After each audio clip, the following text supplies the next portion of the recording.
আসসালামু আলাইকুম।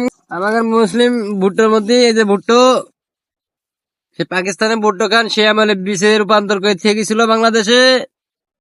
তা এই যে এর এই ভুইটি এই খেতে আর কি এই ভুট্টা লাগাইছিল। তা ভুট্টা তো আল্লাহর রহমত, ভুট্টায় অনেক প্রচুর ফলন হয়েছে। এই যে ওরে বাবা, মাশাল্লাহ মাশাল্লাহ মাশাল্লাহ, প্রচুর পরিমাণে ভুট্টা হয়েছে।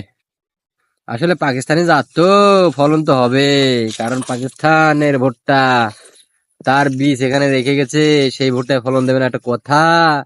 এ কথা কেউ মেনে নিবে? যদি বলে আমার খেতে ভুট্টা হয় নাই, সেটা তো মেনে নিয়ে যাবে না, কারণ এটা পাকিস্তানি ভুট্টা। সেই ভুট্টা খানে ফলন এটা, বুঝেছেন? সেই রকম ফলন হয়েছে। ওরে বাবা, ওরে পাপা, এ কি ফলন হয়েছে ভুট্টায় এ মুসলিম! তোরে ভুইতে যে ভুট্টো হয়েছে,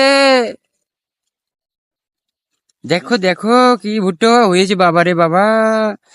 যাই হোক তাই হোক, ভুট্টোয় ফলন আছে ভালো। হুম, কিরে কিরে